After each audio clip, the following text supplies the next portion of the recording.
Bu brandaya hanım ablalar tutarsa.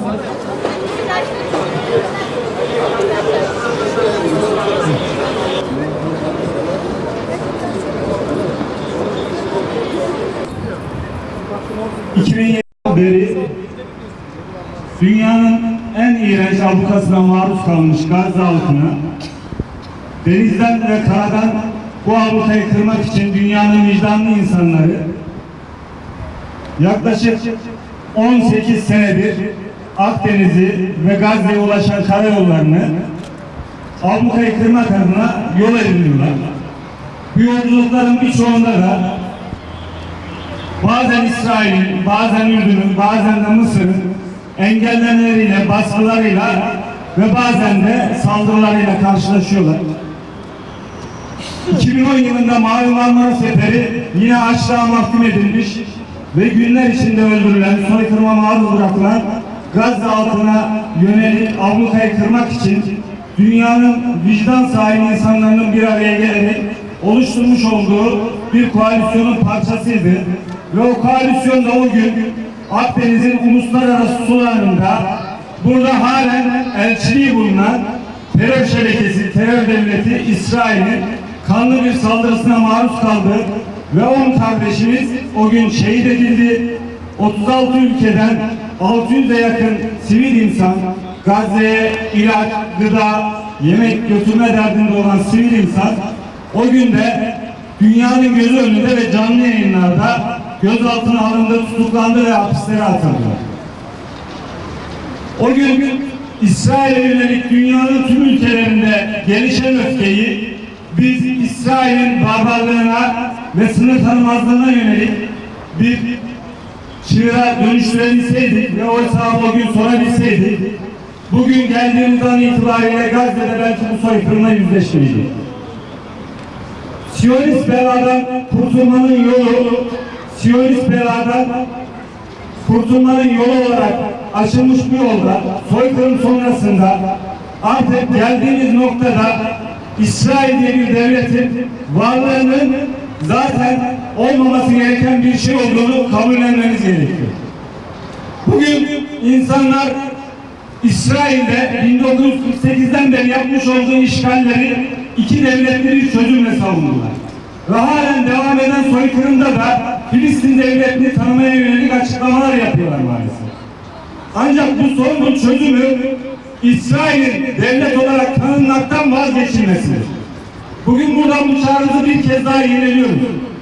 Biz Türkiye'nin İsrail'i tanıyan ilk Müslüman ülke olma ayıbından kurtularak soykırımın 612. gününde İsrail'in tanınma kararının iptal edilmesini talep ediyoruz. Bu bağlamda teröristlere karşı atılacak fiili adımlara öncülük etmesini talep ediyoruz. Bizler Ankara-Filistin dayanışma olarak bugün burada Gazze'deki soykırıma dikkat çekmek, ablukayı delmek ve insani yardımların ulaşmasını sağlamak niyetiyle yola çıkan Medlin gemisinin yanında olduğumuzu beyan etmek ve bu çabaya kendisinden beklenildiği şekilde karşılık veren katil Siyonist çeteyi, soykırımcı terör devletini telin etmek amacıyla bir araya geldik. İnsanlık 20 ayı aşkın süredir olağanüstü bir zulme, vahşi bir soykırıma tanıklık ediyor. Siyonist terör devleti on binlerce insanın ölümüne, yüz binlercesinin sürgününe, yerle bir edilen mahallelere, on binlerce çocuğun açlıktan ölme tehlikesi altında kalmasına neden olan saldırılarına ara vermeden devam ediyor. Çocuğuyla, yetişkiniyle bayramın neşesini yaşaması gereken Gazze'liler, Kurban Bayramı'nı bombardıman altında yüzü aşkın şehitle, Gazze'li bir babanın deyimiyle çocuklarını kurban vererek tamamladılar. Soykırım sürüyor. Ancak Gazze'lilerin İzzetli ve kararlı direnişi de yeryüzünün vicdanlı insanlarının onurlu tavırları ve destekleri de devam ediyor.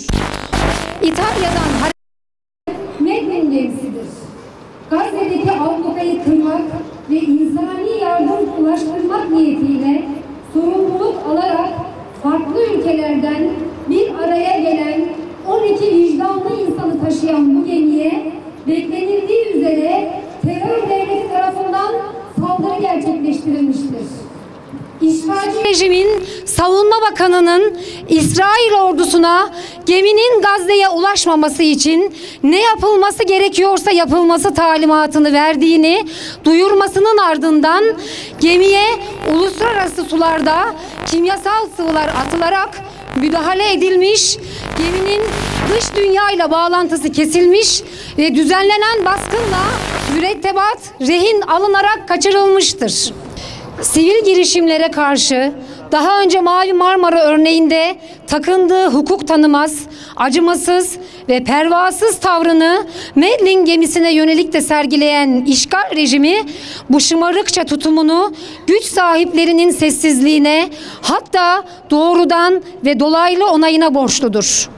Cari küresel düzen, Siyonizme göz yummaktan öte alan açmakta, İsrail söz konusu olduğunda istisna halini devreye sokmakta, dolayısıyla gerçek egemenin kim olduğunu insanlığa göstermek ve kabul ettirmek istemektedir.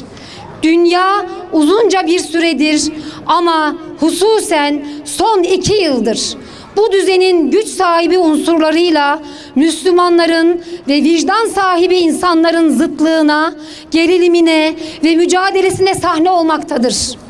İnsanlık son bir haftada bir tarafta katillere, soykırımcılara, korsanlara, Siyonistlerin en büyük destekçisi ABD'nin dün içli dışlı olan 2 figürünün bir anda birbirlerini yemelerine şahitlik etmekte. Bir tarafta da Medlin gemisine, sokaklara dökülen halklara, dünyanın dört bir tarafında ihtiyaç sahiplerine olağanüstü bir fedakarlıkla kurban eti ulaştıran güzel insanlara tanık olmaktadır.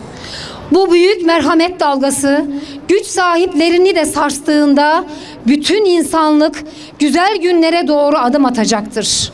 Bunun için elinde imkan olanların korkmadan, çekinmeden, rehavete ve tembelliğe kapılmadan harekete geçmeleri gerekmektedir.